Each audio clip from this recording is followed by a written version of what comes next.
Welcome back to Team Fast Eddy and HPI Baja Tutorials.com.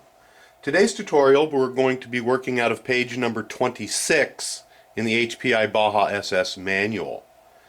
We're going to go ahead and start by preparing all of our parts. We are going to open up bag D for the first time on this page, and we're going to go ahead and remove several different parts from this bag. The first part that we're going to remove is the rear brace, and there are two of them in the package, and for this step we're going to be removing the one that has the excuse the tape on my fingers.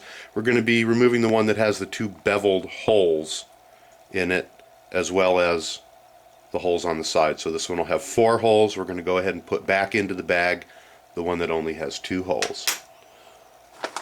There are 3 bags of screws and accessory parts that are located in C. We're going to go ahead and open up all 3 of them and dump them into our parts tray. There are several other bags of parts in C, and we're just going to go ahead and leave those alone for the time being. So let's go ahead and open up our bags and dump them in. Make sure everything is out of your little bag so you don't lose any parts.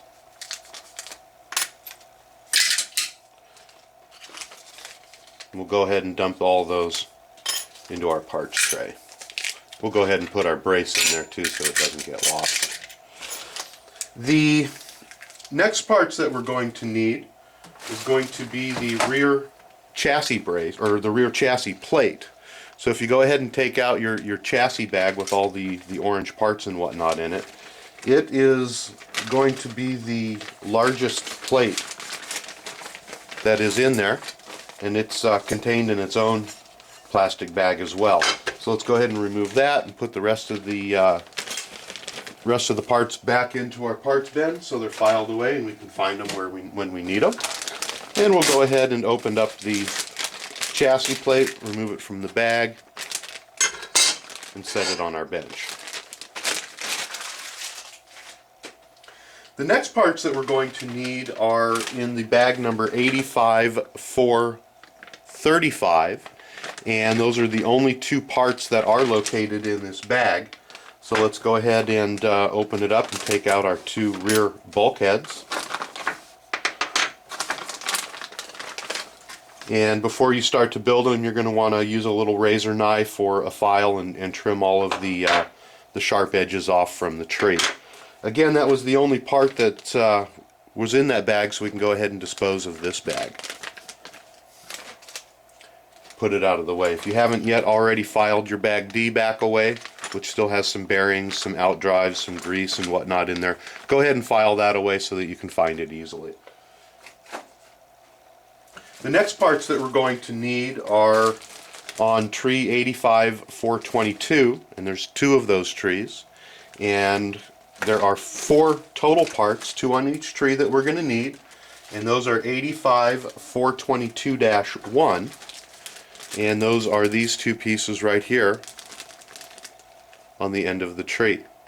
Let's go ahead and remove those, and again you're going to want to take off the little burrs. So we're going to take 2 parts off of one of the trees, and we're going to go ahead and take off 2 parts from the other tree. And again, those are parts labeled part number 1.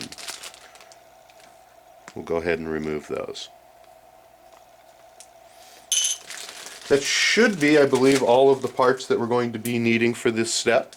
Let's go ahead and seal the bags up because they do have parts that like to fall off the trees and we don't want to lose them.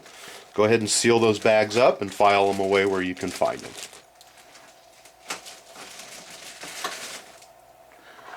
The first part that we're going to assemble are on the 4 of the 85422-1s.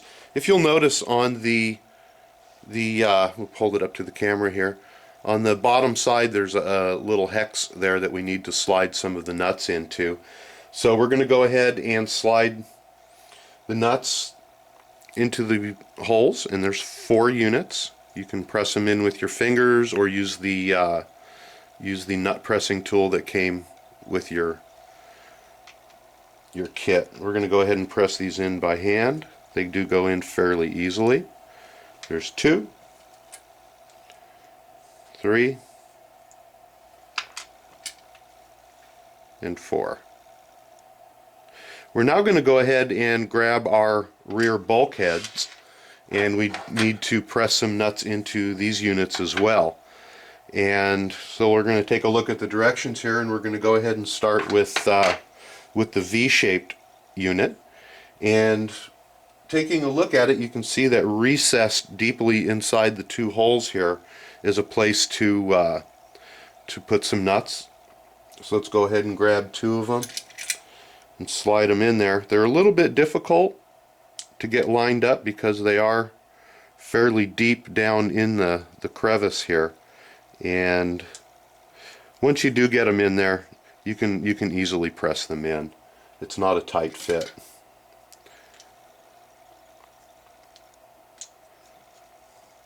You can use a pair of needle nose pliers to get them down in there if you would like, or you can stick a bolt onto the end of the nuts if that's what you prefer to do. But we're going to get those in and make sure that they're properly pressed in. We now need to insert some nuts up into the side portion of this bulkhead, and if you take a look at the front, they do slide up into this area here. They're a little bit difficult to get in there. What I'm going to recommend at this point is that you use your little nut inserting pressing tool that came with your kit, and go ahead and grab one of the nuts and slide it over the end like so. And we're going to locate the hole, which is on the side here, and we're going to go ahead and use the nut pressing tool on the end of a wrench to go ahead and slide that nut up in there. And that is about the easiest way that we've found to do this. Then go ahead and remove the nut press. Make sure that it's all the way up in there. So we should at this point have 4 nuts in this one, which is 1, 2, 3, and 4. We're going to go ahead and grab one of the little units that we built earlier, the little slides that we pressed the nuts into, and these are going to be inserted from the rear of the unit, and we're going to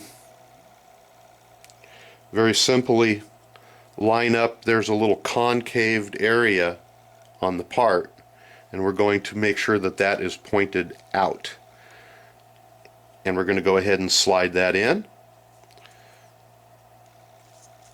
and we're going to look from the bottom and make sure that the hole for those 2 units is lined up properly. If you would like to, you can use an Allen wrench and stick it in there and make sure that it goes all the way through, and that can also help you align it. Let's go ahead and grab the second one. We're going to make sure that the concaved area goes to the outside. We're going to go ahead and press those in.